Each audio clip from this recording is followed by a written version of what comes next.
Cassidy, and this is Things and Stuff on IM25.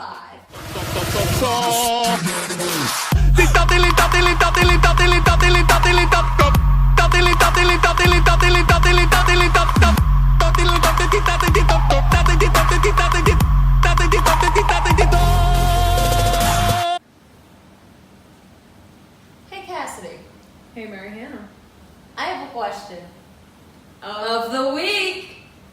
Okay, so this week's discussion question is, what do you consider new media?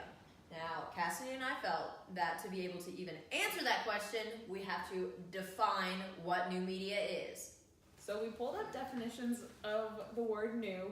It means pretty much having recently come out or come into existence, and it's something that's incredibly unfamiliar to most people. And I defined media. And so media says it's the system and organizations of communication through which information is spread to a large number of people. So you put things like that together, so you put new and media, and it's something that's unknown that is widely spread. It doesn't necessarily have to be something that's like so new, but it's going to reach a lot of people. It could be something that so many people have heard of and don't understand that they're calling it new, even though the progress leading up to it's been around for who knows how long. Like iTunes turned into streaming. To specifically say what new media is to us, because there is already so much media that we are all familiar with at this point, because media used to be a new thing in itself. But now we have all of this electronic media. What would be considered new at this point? So Cassidy and I decided to take this all the way back to the beginning. When the dinosaurs roam the earth.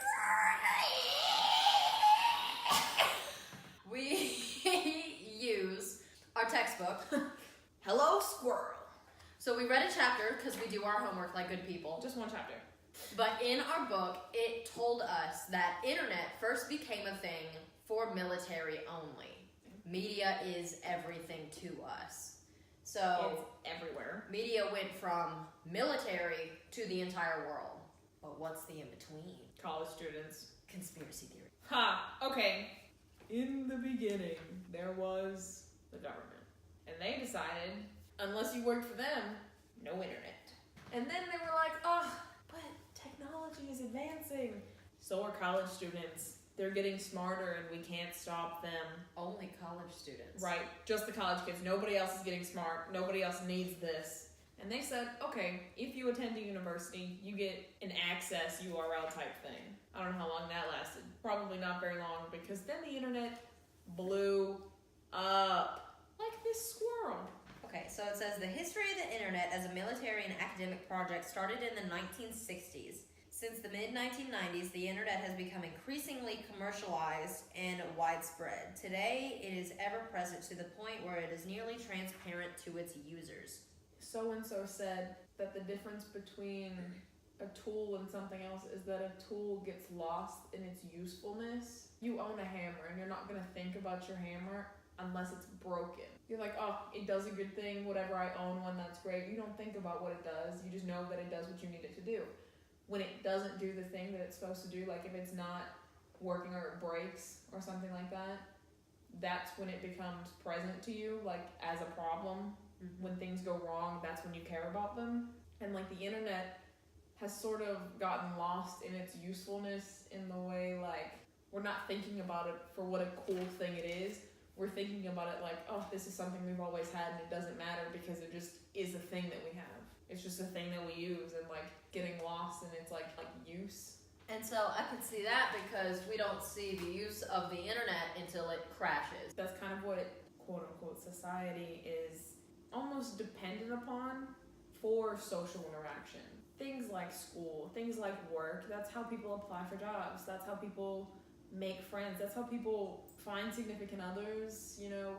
That's how people find things to do on like rainy days or like projects. That's how people learn, like how we communicate with each other.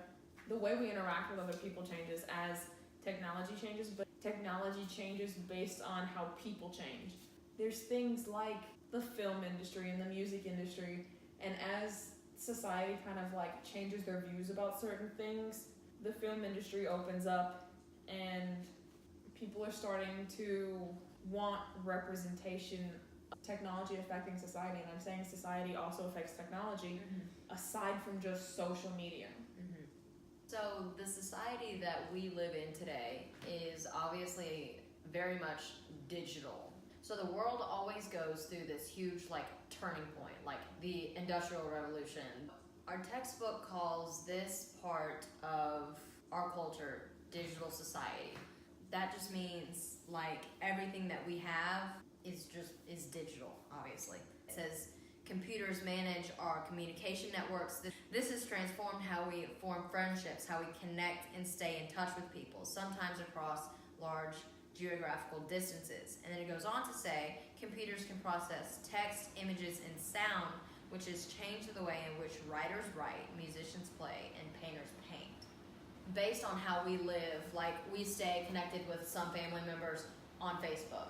We talk to friends on Instagram, Snapchat. People don't text, they Snapchat. People don't call, they FaceTime. It's different forms of media that people now communicate through. Oh my god, I need a date, Tinder.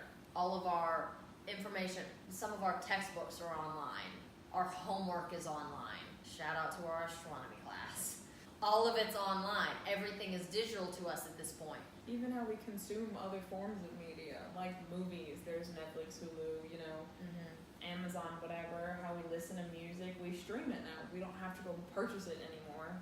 Professors will go on the first day, they're like, okay, your syllabus is online, I'm not going to print it, save a tree. Okay, so now I feel like we can answer this question. So what even is new media? I think new media is us. And some kid in our class said this, and I was like, original. But it's true. It is true. Every new media that comes out, someone created. It serves a purpose, it fulfilled a need, or they wanted to, but then someone else liked it and it became popular. That's what we use. We create our own medias. Welcome to YouTube. New media, people are like, oh, laptops, phones, computers, TVs. It doesn't have to be just the technology. This is technology. This by itself doesn't have to be a media. It computes. It maths. What can you consider new media? Anything you want. You, me, the squirrel, this guy. Thank you for coming to our trash talk. We will see you guys some other Monday. I wanna be the very best that no one ever was.